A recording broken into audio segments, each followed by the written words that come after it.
Hold on. You stop. Do you have to poop? Oh, for goodness sake. Bless you. Hey guys, it's Jasmine, and that was Puppy, and happy CATober yet again. In today's video, we are going to talk about something so scary and so uncomfortable, yet commonly asked about, and that is constipation and cats. I know, it's horrifying. If you are new to this channel and like learning about cat stuff, especially things involving kitty nutrition and the raw cat food diet, or if you like human stuff about fitness and nutrition and whatever else I feel like posting, then make sure to click that subscribe button below as well as the little bell icon that's right next to it, because we do put out a new video every Catterday. All right, let's get right into the subject at hand for today's video: constipation. What is it? Why is it so dangerous? And what can you do to prevent your cat from getting constipated in the first place? The official definition of constipation, and how we will be discussing it today, is a condition in which there is difficulty emptying the bowels, and it's usually associated with hardened feces. It may be unsurprising that hydration is a huge factor, and in humans, nutrients like fiber and magnesium also play an important part in keeping your digestive tract regular and moving. If you are interested in the human stuff, then you can learn more in my book, The Holistic Fitness Starter Guide, where there is a bit of discussion about all things hydration and fiber and poop and a whole lot more. Now, when it comes to our feline fur babies, I'm gonna go ahead and say that if you are already feeding your cat a raw food or prey model style diet, then it is highly unlikely that your cat will suffer from constipation, at least when it comes to a dietary cause. If you're worried because you have noticed that your cat is pooping way less frequently than he or she used to, then I definitely suggest going to watch my video entitled "How Does Raw Cat Food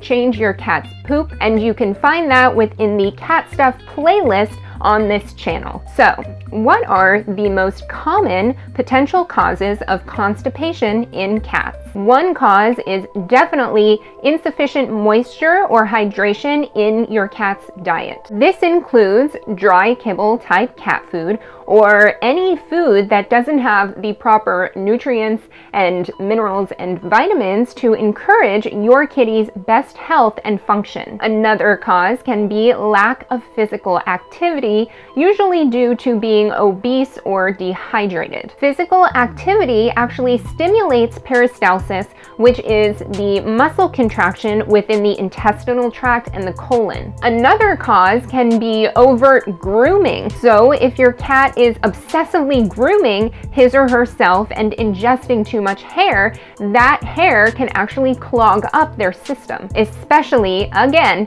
if they are dehydrated. Another cause can be an actual physical blockage from something, and that could be bones or toy pieces or string or any other object. Constipation can also be caused by some kind of blockage due to an internal health issue. So that could be something like tumors or cancer or lesions. And another reason that your cat can be constipated is that they have some kind of physical issue that's causing pain during defecation. So especially in older cats, this can be arthritis or some kind of spinal problems. Take note, by the way, that these were causes of actual physiological constipation, not simply if your cat refuses to poop in the litter box, although that can be a sign. There are lots of reasons that your cat is pooping or peeing outside of the litter box potentially, so make sure to stick around and subscribe for that, because there will be a video about that specifically coming up in the near future. I know, lots of poop talk seemingly lately, but you guys are requesting it, so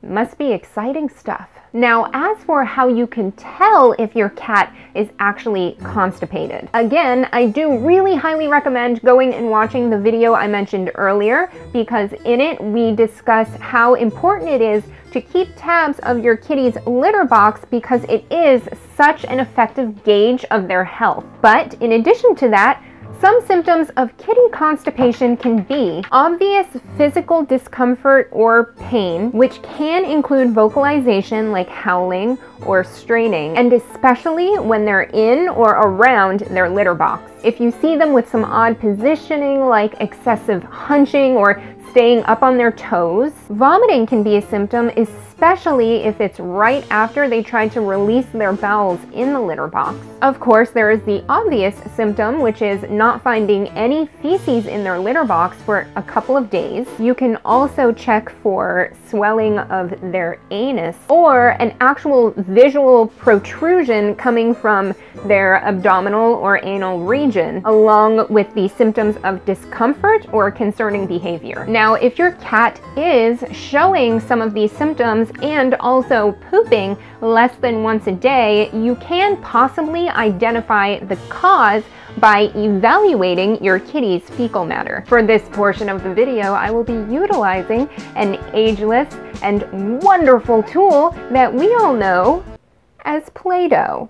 Oh, I love the smell of Play-Doh. Is that weird? Do me a favor, and if you love the smell of Play-Doh too, go ahead and like this video so I know I'm not alone. Alright, so here we have our example makeshift kitty litter. Now, if your cat is constipated with thin ribbon-like poop coming out in the litter box less than once a day while showing symptoms that we just talked about, or symptoms of discomfort, it could possibly be a sign of a tumor or growth or some kind of colon issue. Side note, humans, you can also take note of this within your own digestive tract, especially if you are noticing blood in your stool also. Now, if your cat is showing symptoms and constipated with small hard poops covered in a whole lot of hair, it's probably pretty obvious, but it's likely a matter of hairballs and overt grooming, possibly combined with some dehydration. Somebody decided to join us.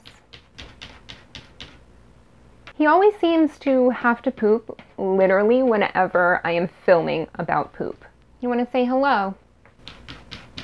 Now, if your cat is constipated and you go to scoop that poop from the litter box and notice some really happy seeming poops that resemble the poop emoji, I don't know what to tell you, honestly, except you should probably plate that poop in gold and then sell it on eBay. The poop, not your cat. You hold on to that cat. That cat's like a freaking wizard. Now, it's important to monitor your cat's health so that you'll be able to recognize constipation if it happens, when it happens, because one of the unfortunate consequences of recurring constipation is a progressive condition called megacolon, which is basically exactly what it sounds like. Megacolon is an enlarged or dilated colon with weakened motility, often as a result of accumulated waste, blockages, or feces. And if you want to know more about megacolon specifically, then stand by, because that is yet another popular question that I've gotten, and it will be discussed in an upcoming video. So now the big question is,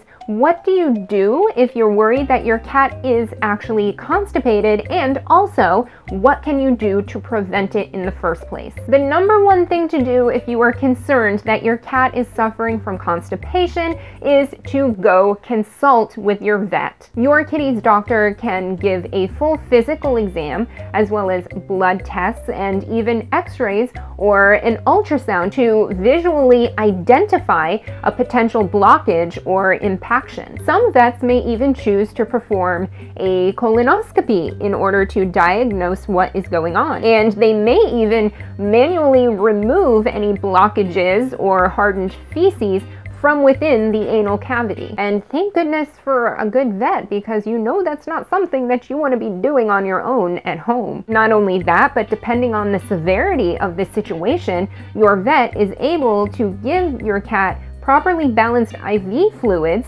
if your cat is in a dehydrated state, in order to bring him or her back to a healthy, active place. The second thing you can do is to evaluate and improve your kitty's diet. Of course, I recommend that you feed your cat the best and most species appropriate diet that you can, which is the raw food or prey model diet. But in the very least, make sure that you're feeding your cat a moisture-rich, wet-canned, grain-free food. And if you do want to learn more about raw cat food, including how to make homemade recipes and to get free recipe and portion size calculators and a whole lot of other stuff, then I definitely suggest going to check out the Cat Stuff playlist on this channel. The third thing... There we go. The third thing you can do is to brush and play with your cat regularly. A lot of people overlook this stuff because it seems like just fun and games and not like a necessary thing that's vital to your cat's health. But the truth is, it's really important. Now, especially if you have a long-haired cat and do notice a lot of fur coming out in their stool, it is a good idea to schedule time, maybe every other day or a good 3 times a week, to brush your cat with a high-quality brush or one of those grooming gloves. In addition to that, playing with your cat is important because it encourages some good physical movement. And remember peristalsis, which is the contraction of muscles within the colon. Not to mention, it does deepen your bond and increase trust in the relationship between fur baby and fur parent. And I do have a whole video about the importance of playing with your cat, which I will link in the description below as well. Alright guys, I hope you found this video interesting or helpful. If you did, please do me a favor and click that thumbs up. Are these thumbs? Click that thumbs up below because that lets me know the content that you like to see. And please feel free to share this video with any other cat parents that you know. And by the way, if you're also on Facebook, go ahead and find us, Cat Lady Fitness, because we have started putting out Toe Bean Tuesday videos on Facebook every week. And who doesn't love multiple cat-themed videos every week on multiple social media platforms? Come here. Oh, let me pick you up with my gloves. Hi! Look at us! We're like cousins! Whoa! I can't hold you with the gloves. Okay. As always, thank you guys so much for watching. I hope you're enjoying these CATober themed videos, and we will see you next week. Bye!